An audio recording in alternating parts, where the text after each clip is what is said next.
Fala lotequeiro e lotequeira, seja muito bem-vindo ao Loteca Informações dos Jogos da Semana. Aqui você fica por dentro de tudo o que realmente importa antes de marcar seu cartão. Desfalques, momento das equipes, estilo de jogo, tendências de mercado e as análises mais atualizadas para os 14 jogos da rodada. Se você quer jogar com confiança, estratégia e informação de verdade, este é o lugar certo. Então se acomoda aí. Pega seu bloco de anotações, porque agora vai começar o momento da loteca. E olha só que clima bom para quem acompanha de verdade. A loteca do concurso anterior acumulou. Ninguém levou os 14 pontos. Teve 4 ganhadores com 13 pontos, cada um levando 47 mil e uns quebrados. A arrecadação passou de 3 milhões e o mais animador é que a estimativa deste concurso 1.229. Já está na casa de 1,5 milhão, ou seja, quem está chegando, agora está pegando a rodada perfeita, para tentar aquela cravada histórica. Então para quem é fiel e seguidor do canal já estamos atentos para esta loteca,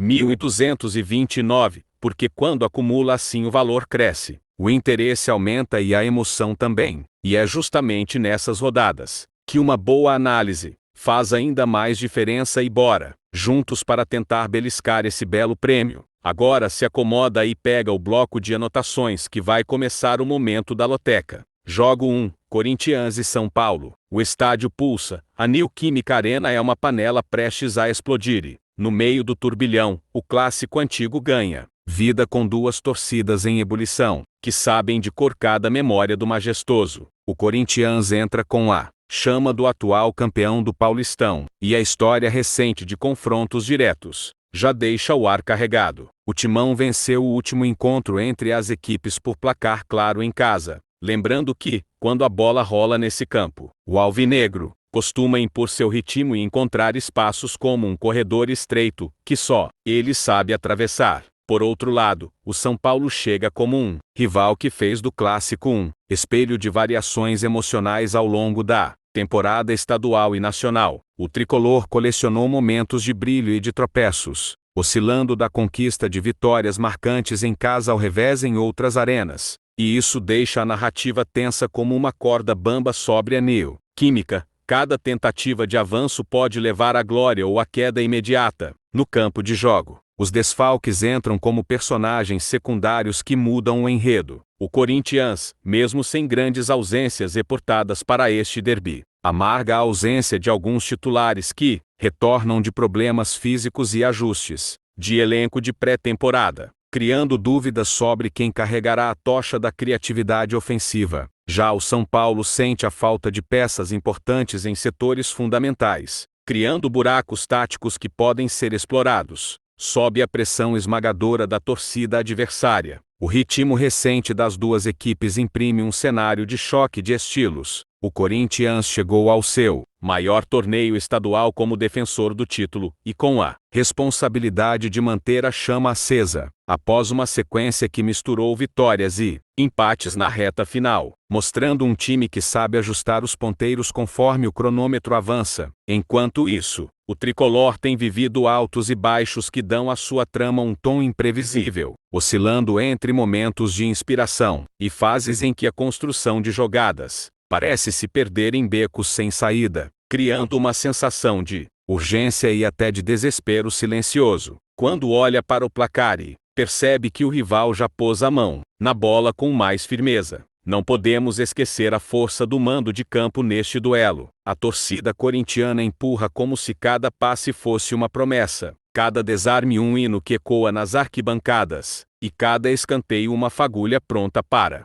incendiar a esperança. O peso desse ambiente pode ser decisivo para quem entra em campo com a confiança ainda em construção. À medida que a narrativa avança, a possibilidade de uma surpresa surge como algum cavalo preto saindo do nada na arquibancada. O São Paulo, com um punhado de jogos memoráveis contra rivais e um histórico que conta com vitórias contundentes em clássicos marcantes, tem elementos suficientes para meio virar o jogo com um lampejo de genialidade coletiva ou um erro fatal do adversário. O toque final dessa história que se desenrola sob as luzes da Neoquímica é uma mistura de tensão e expectativa. uma sensação de que cada disputa no meio-campo pode ser a fagulha que inflama a narrativa do jogo e cada defesa pode ser a âncora que salva o destino do clube. Nesta construção de emoções e tensão, as duas equipes vão desenhando um clássico digno da saudade de cada torcedor que já viveu momentos decisivos nesse confronto. Essa análise foi útil para você? Então se inscreve, ativa o sininho e deixa o like. Jogo 2, Cruzeiro e Uberlândia. Cruzeiro recebe Uberlândia no Mineirão, em clima de expectativa onde a torcida já imagina o bate-coração do estádio lotado desde o aquecimento. A Raposa entrou em campo na rodada inicial da competição com a força de seu plantel, reunindo peças que carregam experiência nacional e visão coletiva, enquanto o Verdão do Triângulo até agora experimentou apenas um jogo fora de casa, buscando encaixar seu melhor estilo de jogo, a partir de trabalho coletivo e disciplina tática. Sem grandes destaques individuais até aqui, a condição física de alguns atletas celestes ainda merece atenção, com peças importantes lidando com desgaste acumulado, e isso pode influenciar a gestão de elenco ao longo do confronto, fazendo com que a equipe de Belo Horizonte equilibre cuidado e intensidade no imaginário dos torcedores. O duelo ganha ainda mais drama quando lembramos do histórico entre as equipes. Nos encontros já disputados, Cruzeiro dominou a maioria dos confrontos diretos contra a Uberlândia, muitas vezes impondo seu ritmo no Mineirão e tirando proveito do apoio da arquibancada em momentos de pressão, enquanto o time visitante encontrou dificuldades para impor seu jogo fora de casa. Com raros empates pontuais e poucas vitórias no passado recente, essa memória pesada para o Verdão pode atuar como um peso a mais, mas também como combustível para surpreender e buscar um resultado positivo. Ao colocar os dois estilos lado a lado, a narrativa que se desenha é a de um Cruzeiro que tenta traduzir posse e transições rápidas em oportunidades claras de gol, apoiado pela habilidade de seus meias em encontrar espaços entre as linhas adversárias, enquanto o Uberlândia aposta em uma estrutura mais compacta e saída em transição acelerada, procurando surpreender em bolas longas e nas segundas jogadas. O mando de campo claramente confere vantagem emocional aos mandantes, com as cores azul e branco se espalhando pelo estádio e abafando cada decisão do árbitro, que terá papel fundamental em lances divididos e no controle da intensidade. Ainda que a história recente de arbitragem entre as duas equipes não registre grandes controvérsias, e quando na narrativa da temporada atual ainda há espaço para zebras, elas nascem das pequenas rachaduras que podem surgir numa defesa exposta ou num ataque que não encontra fluidez. Lembrando que o futebol é feito de momentos e que um único lance pode virar a trama do jogo. Por isso, mesmo com a tradição favorável ao Cruzeiro, o Uberlândia pode transformar cada disputa no meio-campo em um ponto de virada, especialmente se conseguir extrair o melhor de jogadores que ainda buscam sua forma ideal na competição. Análise final. A atmosfera vai carregando tensão desde o apito inicial, com a massa apaixonada empurrando a Raposa e o visitante se defendendo com coragem, criando um cenário em que a emoção cresce a cada jogada, desenhando um duelo que promete ser vivido como uma história de superação, expectativa e clima de decisão, onde cada passe e cada desarme vão construindo a narrativa até o apito final. Essa análise foi útil para você? Então se inscreve, ativa o sininho e deixa o like. Jogo 3. Palmeiras e Mirassol. O Allianz Parque se transforma em um grande palco verde, onde o som da torcida começa baixo, quase como um sussurro de expectativa, e vai crescendo à medida que o Palmeiras toca a bola com paciência. A equipe se posiciona como quem sabe exatamente onde quer chegar, ocupando espaços, girando o jogo de um lado ao outro, enquanto o Mirassol observa, ajusta, fecha linhas e respira fundo, consciente de que cada erro pode virar um clarão contra. O clima é de controle contra resistência, de domínio territorial contra sobrevivência organizada, e isso já cria uma tensão que se espalha pelo estádio. O histórico recente entre esses times nesta fase inicial da competição mostra que o Palmeiras costuma transformar o mando de campo em vantagem concreta, mas também revela que o Mirassol raramente entra derrotado antes do apito final. Há jogos em que o time do interior conseguiu travar o ritmo, atrasar decisões e obrigar o favorito a sair do conforto, como quem coloca pequenas pedras no caminho de alguém que caminha confiante. Essa memória coletiva não aparece no placar, mas pesa na cabeça dos jogadores, lembrando que o favoritismo não vence sozinho. A forma recente do Palmeiras indica uma equipe estável, que não se desespera quando não encontra o gol cedo e que entende a partida como um processo. É um time que aceita o jogo longo, que constrói jogada como quem monta um quebra-cabeça peça por peça, até encontrar a fresta. O Mirassol chega com um desempenho mais oscilante, alternando partidas sólidas com outras em que a organização se perde, mas sempre com uma postura competitiva que incomoda, principalmente quando consegue acelerar em transições rápidas. A situação do elenco reforça essa diferença de cenário. O Palmeiras conta com opções para mudar o jogo sem mudar a ideia, o que permite gerir energia e pensar na sequência da competição, sem perder força no presente. O Mirassol depende mais de um núcleo específico de jogadores, e qualquer ausência pesa mais, exigindo compensações táticas que nem sempre mantêm o mesmo equilíbrio. Isso faz com que o time precise ser ainda mais coletivo, ainda mais concentrado em cada detalhe. Taticamente, o Palmeiras prefere controlar a posse, empurrar o adversário para trás e rondar a área até encontrar o momento certo, como alguém que testa a porta várias vezes antes de girar a maçaneta exata. O Mirassol compacta, protege o centro e tenta explorar o espaço às costas da defesa, apostando naquele passe rápido que muda o cenário em um instante. É o encontro entre paciência e urgência, entre controle e ruptura, e dessa oposição nasce grande parte do interesse do jogo. As condições do gramado favorecem o jogo técnico, mas também exigem atenção defensiva, porque a bola corre e qualquer erro vira chance clara. O clima contribui para um ritmo intenso, que cansa mais quem corre atrás do que quem dita o ritmo, e isso tende a favorecer quem consegue manter a posse. A arbitragem, em jogos assim, acaba sendo um termômetro emocional, porque cada falta marcada ou ignorada muda o humor da torcida e influencia o nível de agressividade dentro de campo. Existe ainda o peso dos próximos compromissos, que faz o Palmeiras pensar em gestão sem abandonar a ambição, enquanto o Mirassol enxerga este confronto como uma oportunidade rara de afirmação, uma vitrine para mostrar competitividade diante de um gigante. Isso aumenta o risco de ousadia, aumenta também a chance de erro, e é justamente nesse fio fino, entre coragem e imprudência que mora a possibilidade de surpresa. E conforme o jogo avança na imaginação, o estádio vive ciclos de silêncio e explosão.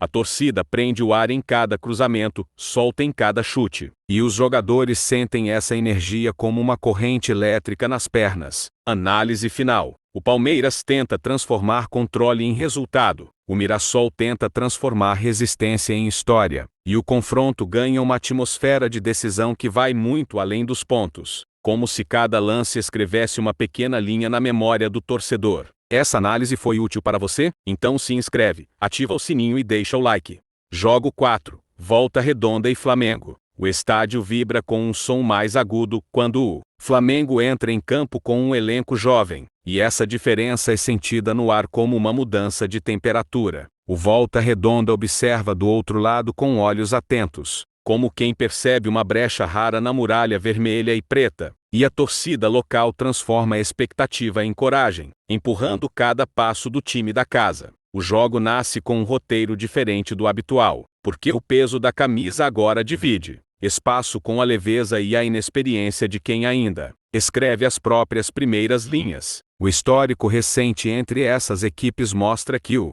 Flamengo costuma assumir o controle, mas também revela que, em contextos de rotação de elenco, o confronto ganha outro desenho. O Volta Redonda já experimentou jogos em que conseguiu equilibrar ações, travar o meio e fazer o adversário circular a bola sem ferir, criando aquele silêncio desconfortável que antecede a ansiedade. Essa memória paira como um aviso: respeito existe, mas medo não pode existir. A forma recente do Volta Redonda aponta para um time mais ajustado coletivamente, que sabe o que quer quando entra em campo, compacta linhas, fecha espaços e espera o momento certo para atacar. O Flamengo jovem chega com intensidade, velocidade e vontade, mas ainda em construção, buscando encaixe entre ousadia e responsabilidade. E isso se reflete em partidas mais abertas, com erros e acertos alternados, como um pêndulo que ainda não encontrou seu centro. A situação do elenco reforça esse contraste. O Volta Redonda conta com uma base mais estável, jogadores que se conhecem, que entendem o tempo do companheiro ao lado e se movimentam quase por instinto. O Flamengo traz talento bruto, mas menos vivência, e isso exige uma leitura de jogo mais rápida, mais madura do que a idade às vezes permite. Nesse cenário, cada decisão pesa mais. Cada passe errado vira oportunidade e cada acerto vira faísca. No plano tático, o Volta Redonda tende a proteger o centro, dificultar infiltrações e convidar o adversário a jogar pelos lados, onde a recomposição é mais previsível. O Flamengo jovem gosta de acelerar, explorar profundidade, tentar jogadas individuais, criando um jogo mais vertical, mais direto, que pode ser brilhante em um lance e vulnerável no seguinte. É o encontro entre organização e espontaneidade, entre estrutura e improviso. O mando de campo entra como fator decisivo. A torcida local se sente parte do jogo, reage a cada dividida, vibra a cada recuperação de bola, e isso constrói uma pressão constante sobre o visitante. O clima e o gramado favorecem um jogo mais físico, mais disputado, onde a experiência costuma pesar mais do que a ousadia. A arbitragem, em jogos assim, vira guardiã do equilíbrio, porque qualquer contato mais duro pode inflamar ainda mais o ambiente. Há também o peso dos próximos compromissos, que faz o Flamengo pensar em formação e desenvolvimento, mais do que em resultado imediato, enquanto o Volta Redonda enxerga este confronto como uma chance de afirmação, de escrever uma página relevante em sua própria história recente. Isso muda o nível de urgência de cada lado, e abre espaço para a possibilidade de zebra, não como milagre, mas como consequência lógica de contexto, maturidade e ambiente. À medida que o jogo avança na imaginação, o estádio alterna entre silêncio e explosão. A bola corre, o coração acelera, e cada lance parece carregar mais significado do que deveria. Análise final. O Volta Redonda tenta transformar organização em vantagem. O Flamengo tenta transformar juventude em energia. E o duelo cresce em tensão até virar quase um teste de nervos, onde cada erro pode ser decisivo e cada acerto pode virar memória. Essa análise foi útil para você? Então se inscreve, ativa o sininho e deixa o like. Jogos 5, Atlético Goianiense e Goiás. O estádio parece menor quando o clássico começa, como se as arquibancadas se inclinassem para dentro do campo, empurrando os jogadores para o centro da história. O Atlético entra com passos firmes, consciente de que este confronto carrega mais do que pontos. Carrega identidade, orgulho e uma rivalidade que atravessa gerações. O Goiás surge do outro lado com olhar atento e postura de quem sabe sofrer quando precisa, mas também de quem reconhece que cada espaço concedido pode virar uma ferida aberta. O histórico recente deste duelo na fase inicial mostra partidas sempre tensas, geralmente decididas nos detalhes, em uma falta bem batida, em um erro de saída, em um momento de desconcentração. Não há jogos tranquilos quando essas camisas se encontram, e isso molda o comportamento dos jogadores desde o aquecimento, porque todos sabem que a margem para erro é mínima e que qualquer vacilo vira assunto por semanas. A forma recente do Atlético aponta para uma equipe mais consistente, com padrão claro de jogo e boa leitura dos momentos da partida. O time entende quando acelerar, quando pausar, quando circular a bola apenas para fazer o relógio andar a seu favor. O Goiás chega mais instável, mas com lampejos de competitividade que assustam, principalmente quando encontra espaço para transição rápida e pega defesa adversária em movimento. A situação do elenco também entra como fator silencioso. O Atlético mantém uma base mais sólida, jogadores que se conhecem, que sabem onde o companheiro vai estar antes mesmo do passe sair. O Goiás passa por ajustes, rodando peças e buscando encaixes, o que traz energia nova, mas também traz incerteza. Nesse cenário, cada escolha do banco vira parte da narrativa. Cada substituição muda o ritmo emocional do jogo. No plano tático, o Atlético gosta de ocupar o campo ofensivo, pressionar alto e tentar recuperar a bola perto da área adversária, criando uma sensação constante de sufoco. O Goiás prefere bloco médio, linhas compactas e saídas rápidas, tentando transformar defesa em ataque em poucos toques. É o duelo entre quem quer ditar e quem quer reagir, entre quem constrói e quem espera, e isso cria uma tensão que se renova a cada posse. O mando de campo pesa como um tambor batendo no fundo do peito. A torcida do Atlético canta, cobra, empurra, e isso constrói uma atmosfera em que o visitante sente que o tempo passa mais rápido e o espaço parece menor. O clima e o gramado exigem preparo físico e concentração, porque o jogo tende a ser mais físico, mais disputado, mais intenso do que parece no papel. A arbitragem, nesse contexto, vira uma figura central, porque qualquer contato mais duro pode inflamar ainda mais o clássico. Existe também o fator dos próximos compromissos,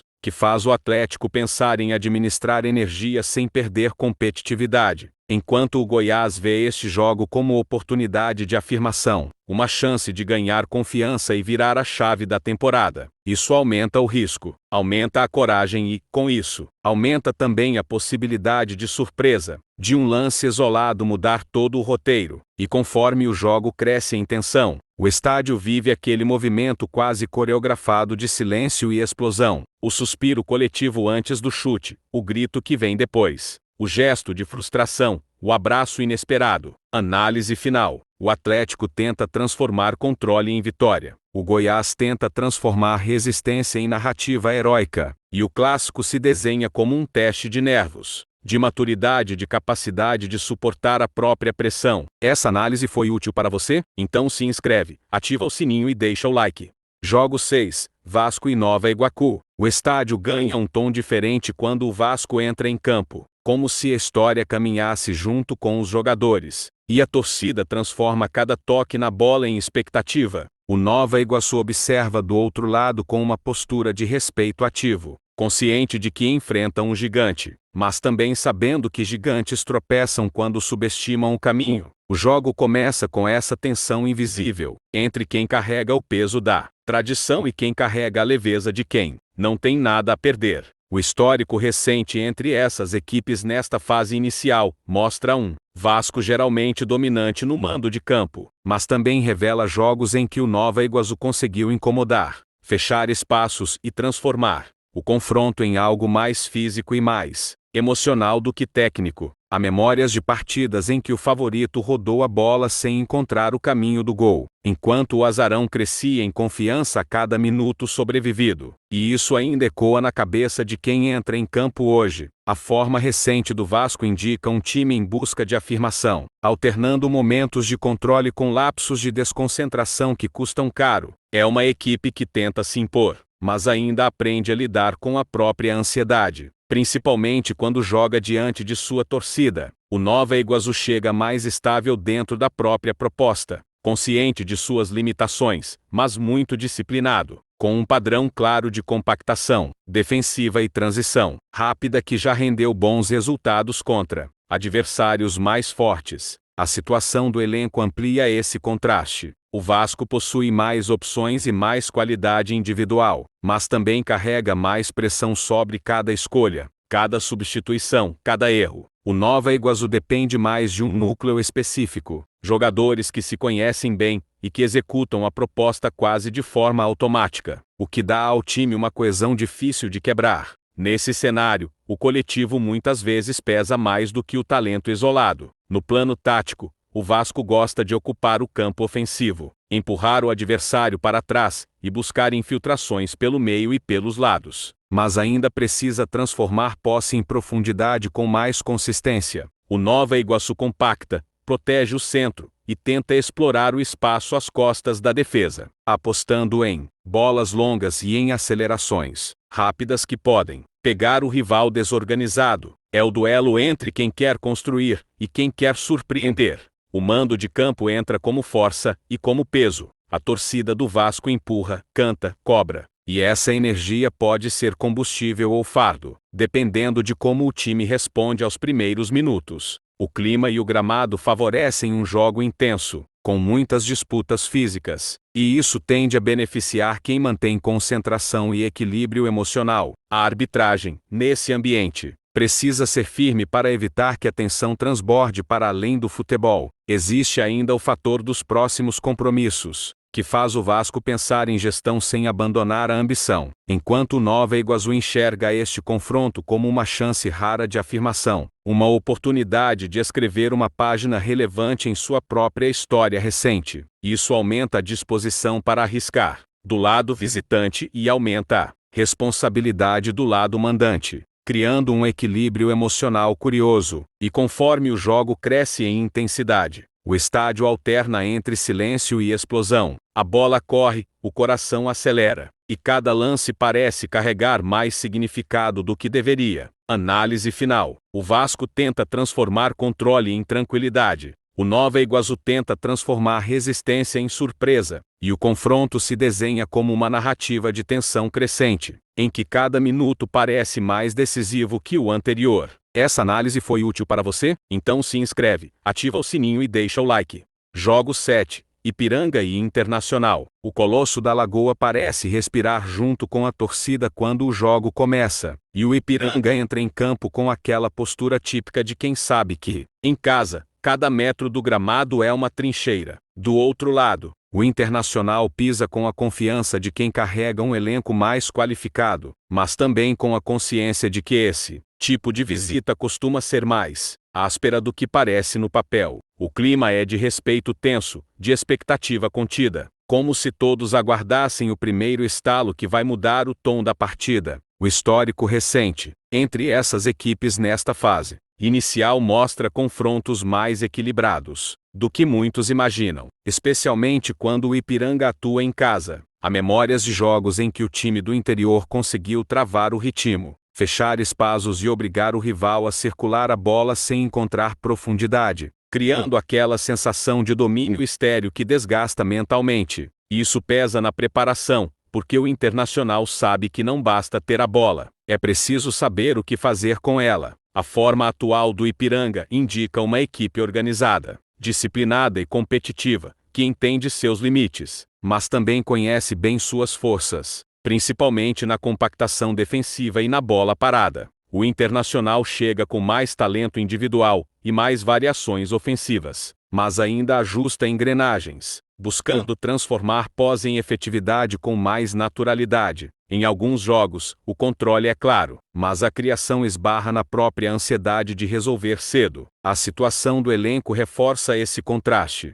O Ipiranga mantém uma base estável, jogadores que se conhecem, que se movem quase por instinto, o que facilita a execução do plano de jogo. O Internacional possui mais opções, mais peças para mudar o desenho da partida, mas isso também exige gestão fina para manter todos no mesmo ritmo emocional e competitivo. Cada escolha do banco vira parte da narrativa. Taticamente, o Ipiranga tende a proteger o centro, fechar linhas de passe e convidar o adversário a jogar pelos lados, onde a defesa se sente mais confortável. O Internacional gosta de circular a bola, atrair o bloco adversário e tentar infiltrar entre linhas, buscando aquele passe que quebra a estrutura. É um duelo entre paciência e disciplina, entre construção e contenção, e disso nasce grande parte da tensão do jogo. O mando de campo pesa como um aliado invisível. A torcida empurra, vibra, transforma cada desarme em combustível emocional, e isso cria uma atmosfera em que o visitante sente o jogo mais pesado, mais lento, mais difícil. O clima e o gramado favorecem um jogo físico, de muitas disputas, onde a concentração vale tanto quanto a técnica. A arbitragem, nesse contexto, precisa ser firme para evitar que a tensão transborde para além do futebol. Há ainda o fator dos próximos compromissos, que faz o Internacional pensar em gestão sem perder ambição, enquanto o Ipiranga enxerga este confronto como uma oportunidade rara de afirmação, uma chance de mostrar que pode competir de igual para igual com um gigante do estado.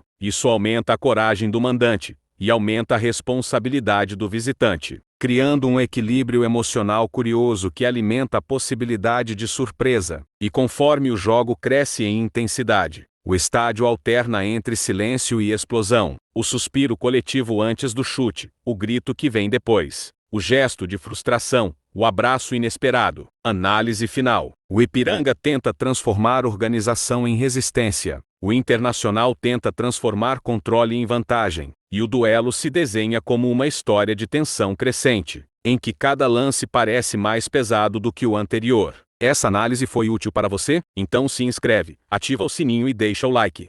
Jogo 8, Atlético Mineiro e Tombense. O Mineirão se apresenta como um palco de expectativa e confiança quando o Atlético entra em campo, e a sensação é de que cada passo dos jogadores ecoa junto com a voz da torcida, criando uma atmosfera em que o favoritismo pesa como responsabilidade. O Tombense chega mais silencioso, mais contido, como quem sabe que o jogo se constrói no detalhe, no erro do outro, na brecha que surge quando o gigante se distrai por um instante. O histórico recente entre as equipes nesta fase mostra jogos em que o Atlético costuma assumir o controle territorial desde o início, empurrando o adversário para trás e transformando o campo ofensivo em território quase permanente. Ainda assim, o Tombense já mostrou que sabe sobreviver a esse tipo de pressão, fechando espaços, defendendo em bloco baixo e apostando em transições rápidas que transformam poucos toques em ameaça real. A forma atual do Atlético revela um time intenso, agressivo na marcação alta e paciente na circulação da bola, buscando desgastar o rival até encontrar o espaço certo para atacar.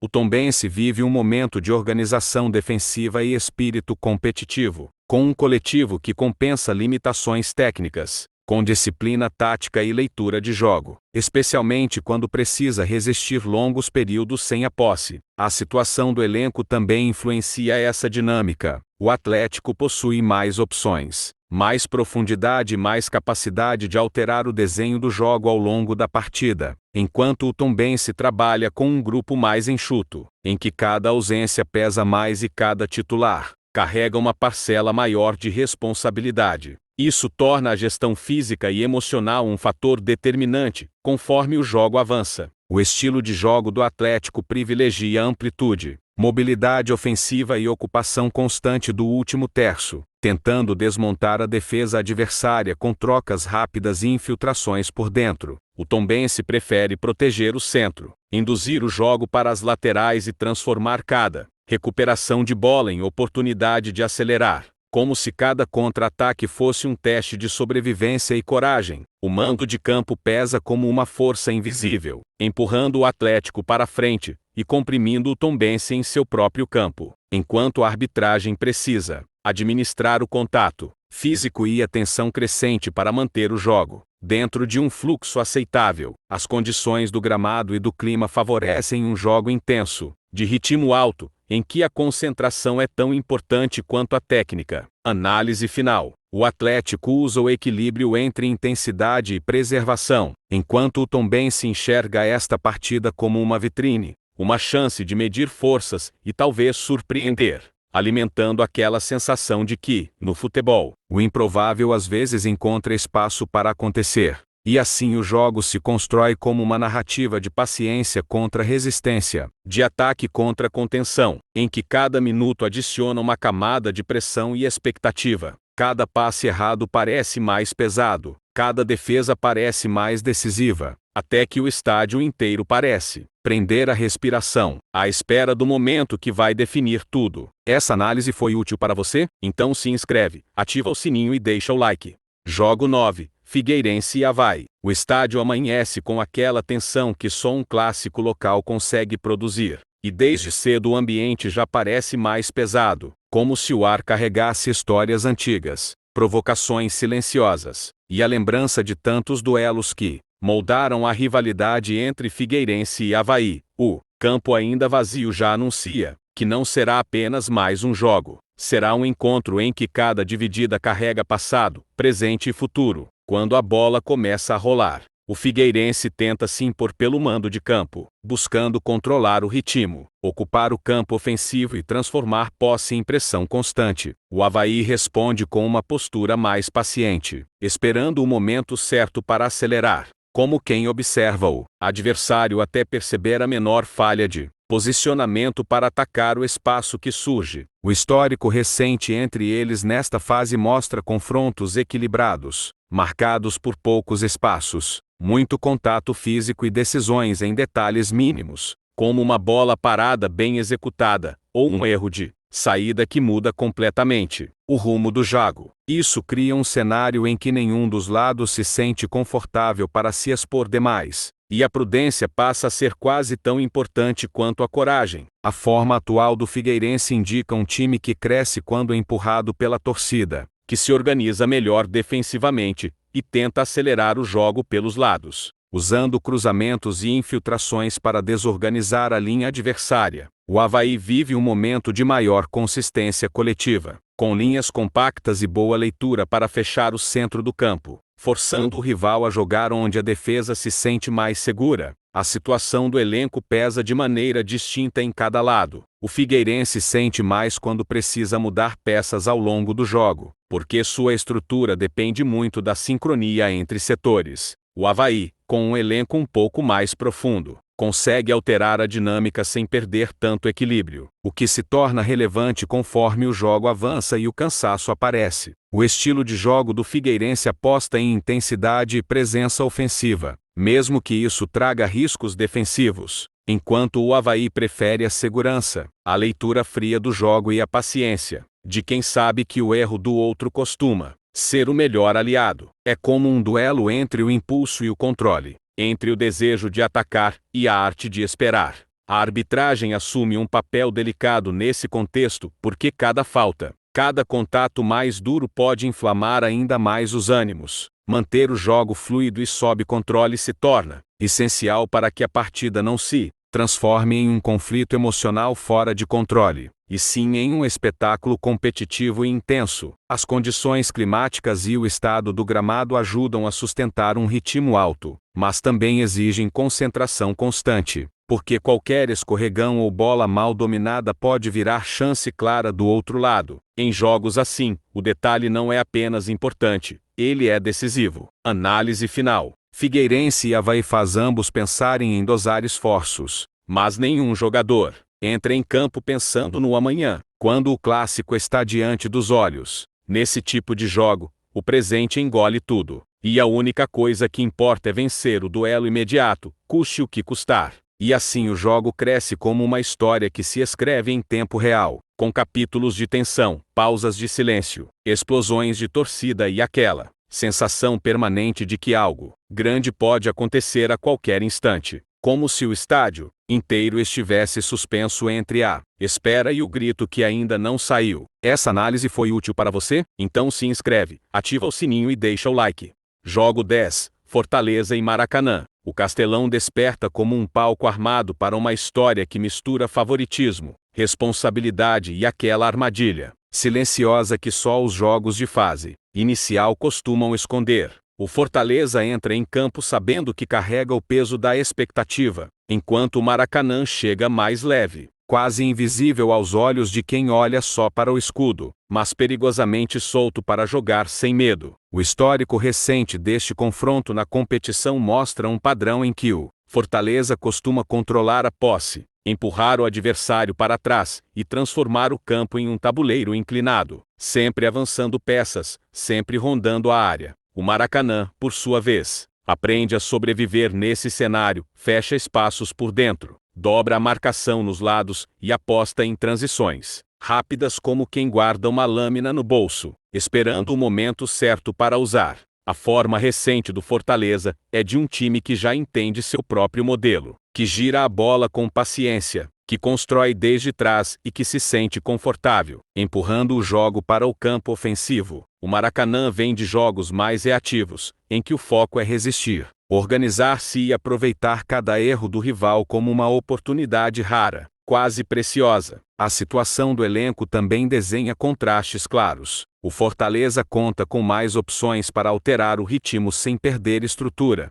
o que permite ajustar o jogo conforme ele se desenvolve. O Maracanã depende mais da coesão entre seus titulares e sente mais quando precisa mudar peças, o que torna a manutenção da intensidade um desafio maior ao longo do jogo. O mando de campo pesa não apenas pelo apoio da torcida, mas pela sensação constante de pressão que ele impõe ao visitante. Cada passe errado do Maracanã ecoa mais alto. Cada avanço do Fortaleza levanta o público como uma onda que empurra o time para frente, criando uma atmosfera que acelera decisões e reduz o tempo para pensar. O estilo de jogo do Fortaleza é como uma maré que sobe lentamente, ocupando espaços, comprimindo o adversário e tornando o campo cada vez menor para quem se defende. O Maracanã tenta nadar contra essa maré com disciplina e coragem, sabendo que um único contra-ataque bem executado pode virar a narrativa inteira do jogo. A arbitragem assume papel sensível nesse contexto, porque o jogo tende a ter muitos duelos físicos e disputas por espaço. Manter o controle emocional da partida é essencial para que ela não descambe para o nervosismo, o que poderia beneficiar justamente quem espera o erro do outro. As condições climáticas favorecem um ritmo intenso, mas também exigem leitura de esforço e gestão de fôlego, especialmente para o Maracanã, que corre mais sem a bola.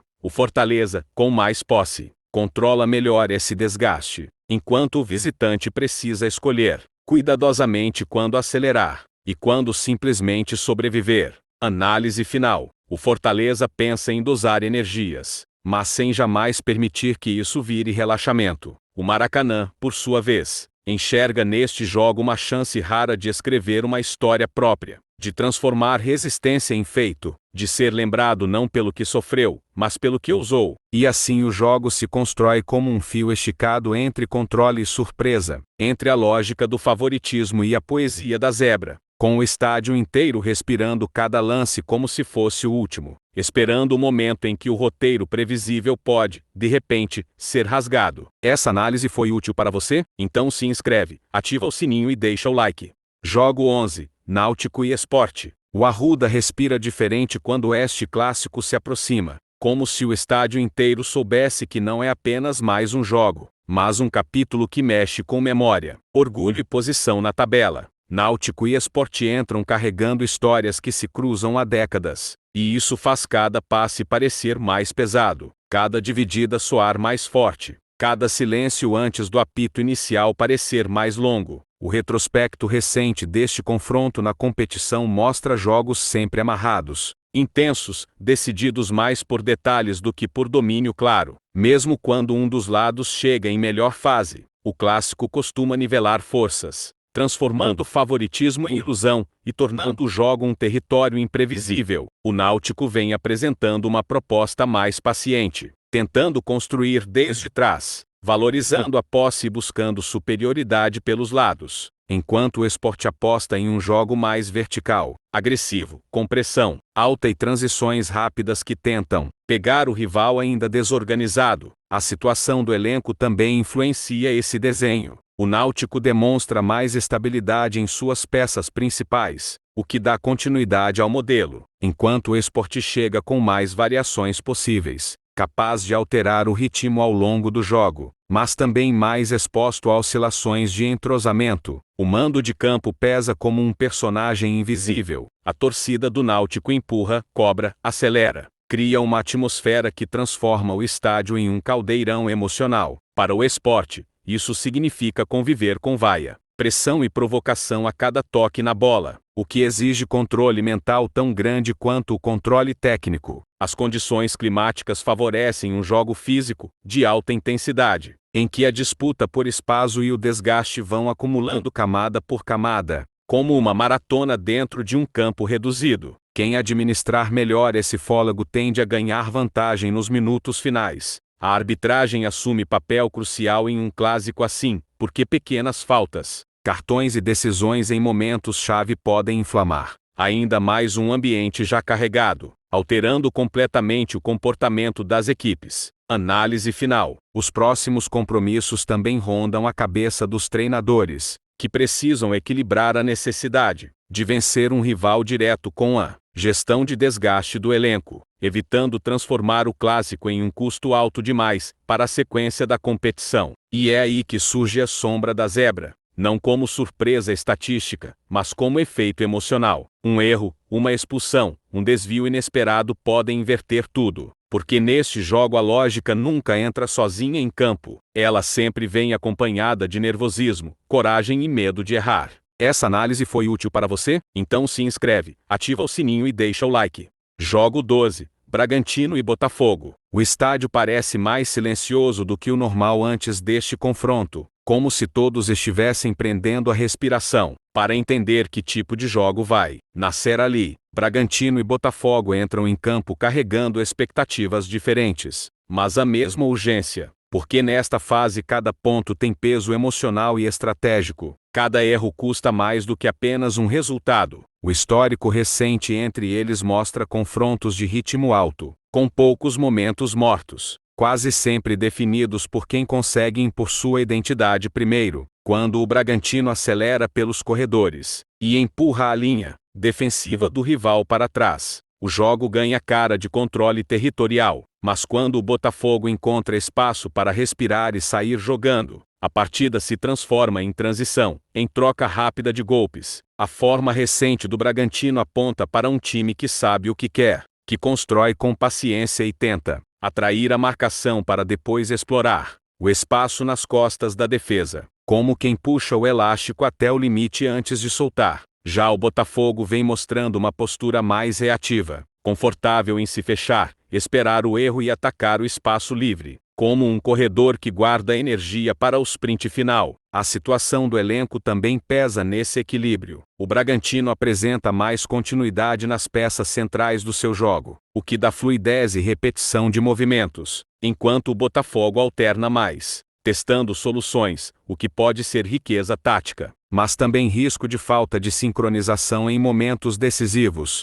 O mando de campo surge como um pano de fundo que influencia cada decisão. Jogar em casa permite ao Bragantino pressionar com mais gente, empurrar o time para frente e transformar o campo em território de ataque. Para o Botafogo, isso exige maturidade, controle emocional e leitura de tempo, porque a torcida acelera o jogo mesmo quando ele pede calma. As condições climáticas prometem um jogo pesado, em que o desgaste físico se acumula e a lucidez tática passa a valer ainda mais do que a força. Nesse cenário, quem erra menos na saída de bola e quem administra melhor o ritmo tende a sobreviver melhor ao segundo tempo. A arbitragem ganha importância em um confronto, assim porque qualquer falta no meio pode virar gatilho para a pressão. Qualquer cartão muda o comportamento dos duelos individuais e altera o mapa emocional do jogo. Análise final. Os próximos compromissos rondam o planejamento, mas ninguém entra em campo pensando no amanhã quando o agora exige tanto. Este é o tipo de jogo que pede presença total, que pune a distração e recompensa a coragem. E mesmo que a lógica aponte um caminho, a possibilidade de zebra caminha ao lado, como uma sombra discreta. Um contra-ataque bem encaixado, uma bola parada bem executada ou um erro mínimo podem virar a mesa, porque nesse tipo de confronto o jogo nunca é apenas técnico, ele é também psicológico. Essa análise foi útil para você? Então se inscreve, ativa o sininho e deixa o like. Jogo 13, Sampaio Corrêa e Botafogo. O estádio amanhece com aquela sensação de jogo armadilha, daqueles que parecem simples no papel, mas que carregam tensão, escondida em cada passe curto e em cada dividida no meio do campo. O Sampaio Corrêa entra como quem tem pouco a perder e tudo a provar, enquanto o Botafogo carrega o peso do favoritismo, que costuma ser tão pesado quanto uma camisa molhada no segundo tempo. O histórico entre eles nesta competição costuma ser marcado por jogos travados, de poucas concessões e muito duelo físico, em que o placar quase sempre demora a se mover. Isso molda o comportamento dos dois lados desde o apito inicial, porque ninguém quer ser o primeiro a errar e entregar vantagem emocional ao adversário. A forma recente do Sampaio Corrêa mostra uma equipe que se organiza melhor sem a bola do que com ela. Compacta, paciente, pronta para fechar os espaços centrais e obrigar o rival a circular a bola por fora, como quem conduz o adversário para uma trilha mais longa e cansativa. Já o Botafogo vem de atuações em que o controle territorial aparece mais claro, com posse, aproximação entre setores e tentativa constante de empurrar o rival para perto da própria área. A situação do elenco também ajuda a entender esse contraste. o Sampaio aposta mais em repetição de funções do que em brilho individual, enquanto o Botafogo conta com mais variações, mais opções de troca durante o jogo, o que amplia o leque tático, mas também exige leitura fina do treinador para não quebrar o ritmo da equipe. O mando de campo transforma o comportamento emocional do Sampaio, que se sente mais confortável em esperar, morder o jogo aos poucos e crescer conforme o tempo passa. Para o Botafogo, isso exige frieza, porque a torcida adversária vibra até com um desarme e transforma cada recuperação em combustível psicológico. O clima favorece um jogo mais pesado, em que o desgaste aparece cedo e a lucidez passa a ser um diferencial silencioso. Nesse cenário, quem cuida melhor da bola e erra menos nos primeiros passes costuma sobreviver melhor quando as pernas começam a pesar. A arbitragem ganha importância porque este tipo de confronto vive no limite do contato físico. Cada falta marcada ou não marcada muda o termômetro emocional do jogo e pode transformar controle em nervosismo em poucos minutos. Análise final. Os próximos jogos rondam a cabeça, mas não entram em campo. Aqui, o agora fala mais alto, e este agora pede atenção total, porque qualquer descuido vira história para o lado errado. E é exatamente aí que mora a chance de zebra. Um contra-ataque bem encaixado, uma bola parada bem trabalhada, um erro de saída sob pressão e o roteiro muda. O estádio que começa em silêncio pode explodir em segundos, e o jogo que parecia previsível pode virar lembrança incômoda. Essa análise foi útil para você? Então se inscreve, ativa o sininho e deixa o like.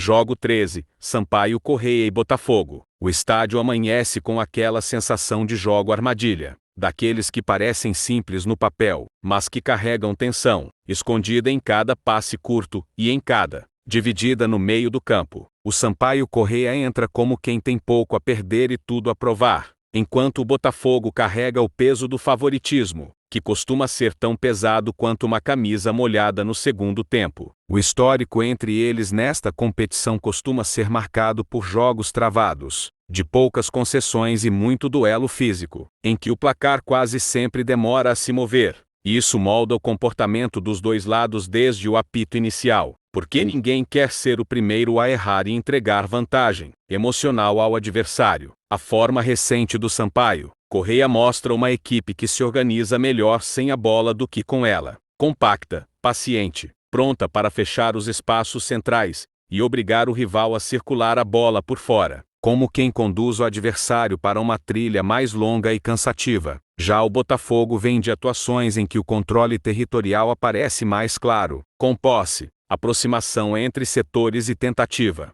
constante de empurrar o rival para perto da própria área. A situação do elenco também ajuda a entender esse contraste. O Sampaio aposta mais em repetição de funções do que em brilho individual, enquanto o Botafogo conta com mais variações, mais opções de troca durante o jogo, o que amplia o leque tático, mas também exige leitura fina do treinador para não quebrar o ritmo da equipe. O mando de campo transforma o comportamento emocional do Sampaio, que se sente mais confortável em esperar, morder o jogo aos poucos e crescer conforme o tempo passa. Para o Botafogo, isso exige frieza, porque a torcida adversária vibra até com um desarme e transforma cada recuperação em combustível psicológico. O clima favorece um jogo mais pesado, em que o desgaste aparece cedo e a lucidez passa a ser um diferencial silencioso. Nesse cenário, quem cuida melhor da bola e erra menos nos primeiros passes costuma